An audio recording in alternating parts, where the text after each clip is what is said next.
Ms. Fu, when did you become a Singaporean citizen? I've been in Singapore since 1989 as a PR, and I went overseas in 2003, so I actually should have applied before. But the fact that, didn't do that step, I couldn't apply for that 4 over years I was away.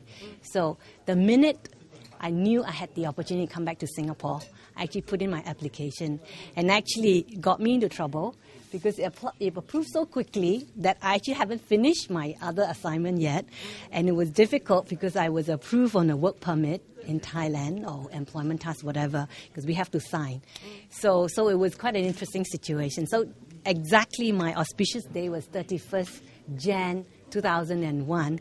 It actually came much earlier, but I actually should have applied before I left. But during that few years I was away, you have to be physically living in Singapore. So you've been a citizen for 10 years? Technically citizen since 2008. 2008? Sorry, what did I say? 2001. 30th of January 2008. Okay. That's the day when I actually that's the day I actually come back. And when did you join PAP? Joined PAP last year. Mid, early, late? Wow, that's a lot of... Well, let's put it that way. I think I started... my first MPS, the very memorable experience I shared, was actually in late 2009. And for me, the thinking started from then. So that was with Miss Yu Fu Yishun's advocate team? No, that was actually in Zhenghua. I went to Zhenghua because that's my MP. Your own way? I went to my own MP, my first MPS as an observer, which made a huge impression on me. That was late 2009. The MP is Liang Yinghua. He's my MP. So I went to observe and met all these wonderful people. Which was the MP that brought you into the system? Yeah. Or mentored you into the system? Okay. I think we all have lots of mentors. Yeah. We had lots of mentors. I think people has been very welcoming. People has been very willing to share. People has been obviously not sharing just, all the things you could possibly do. And obviously people has been very open and sharing the challenges, the commitment, the time, so that we all, go in with our eyes fully open, understanding what is it that the commitment we're going to make to the people if we're standing and that we have to fulfill. May I know your parents' home in Malaysia? I was born in Ipoh. Yes. You said that your citizenship came very fast. How many months was that from application to you got it? Yes, in weeks. In days, actually. It was very fast. So yeah, it went very fast. Like I said, I applied knowing I'm coming back, but I haven't physically come back yet. So it approved very quickly. So I was very happy that I could apply, because by then I had my letter to say that I'm kind of back in Singapore. You mentioned many times that you feel that you are very Singaporean. So what are some of the things that you feel is most representative of Singapore to you? Well, first I see Singapore as very multicultural. I think having experienced a different schooling system, being able to, I would not say that I'm fluent in all three, because I think the trouble when you learn all three, you're not master of none. But it's very at home here. People speak Chinese, people speak Cantonese, people speak Malay, people speak English. So it's very at home. But I think to me, my life experience, you think about a young lady, right, who, born in one place, 15 years old. And then basically for me, it's then I went overseas to study in a boarding school. Met my husband there, So actually home is 23 years, because since I met him, every school holiday is back to Singapore, because, he was my fiancé. So, and then he waited for me to finish my degree, and then I came straight back.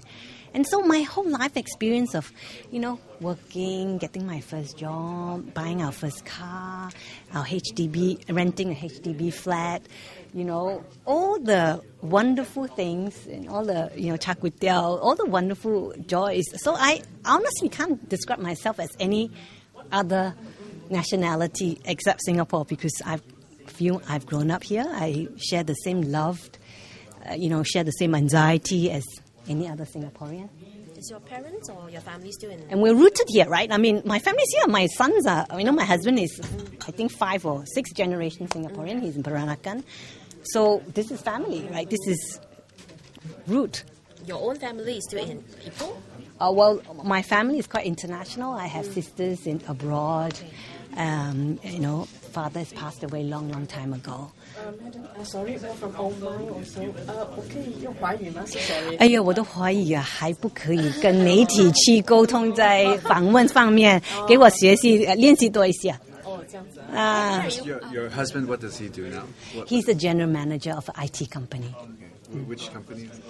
I prefer to keep that privacy for him. Yeah. And what was the reaction when you told him that you were interested, you wanted to go into politics? What was the discussion like?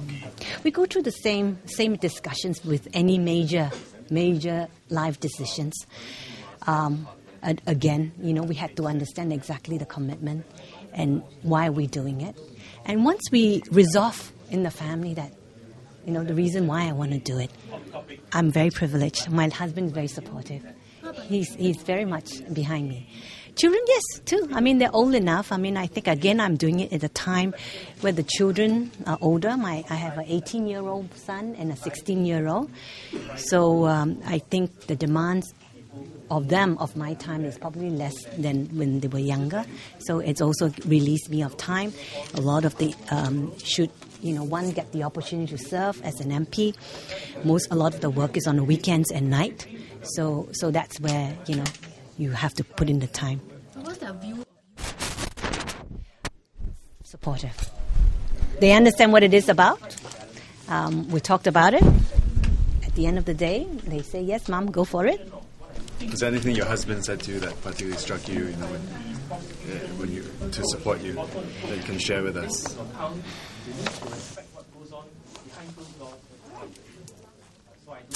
I think he helps me with a lot of questions. He helps me to get my yes. Then yes, I should do it. So he asked me about questions about, time. Obviously time is a big thing. He asked me, obviously you're doing this, you're, working for the people, caring and wanting to make a big difference. Answer obviously is yes. Do you think you can add value, to the development of Singapore? Answer is yes. So are you prepared to work hard? Answer is yes. So I think he keep asking me a lot of these questions, and obviously putting a lot of reality into it. And he helps me find all the yeses. And so he helps me to bring me to where I am today. So may I ask, if let's say, for example, if the polling day happens to be your birthday or your wedding anniversary, how would you arrange that day? Oh, wow. Never thought of that. Polling day happened to be anniversary and or birthday. I guess we all celebrate or whatever, we will be together. We'll be together for sure. Yeah. You will still find time then? Yeah, I think, the family will be together wherever we are. Yeah. I think I bring a lot of positivity to what I do. So I think I can inspire enthusiasm with people who works with me. Sometimes they do think I'm very ambitious and I set big goals, but I've been very fortunate to work with people that have always come along, and we have the excitement of doing big things and making a difference at work or in different circumstances. I think maybe that, sometimes could also be the same thing about, setting the aspiration too high and sometimes working myself or others too hard. And having to learn sometimes also to take 2 steps backward in order to move 10 steps forward. So having that wisdom to do that. Is there anything in your life that you regret most? Any incident?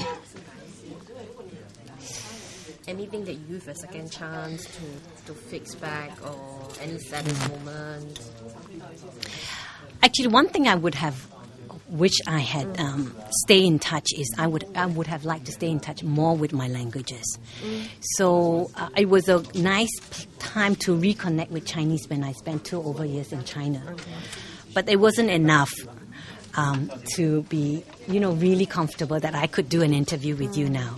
So actually one of the things I really like to do is to pick up Chinese and be able to have a very fluent, a conversation around. I mean, I can speak if I prepare it, but otherwise, I can speak on everyday language, but to give a speech, it's a bit of a challenge if I have to answer Q&A.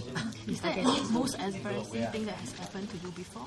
Oh, embarrassing things. Gosh, I haven't thought about that. I'll come to you if I think of it, okay?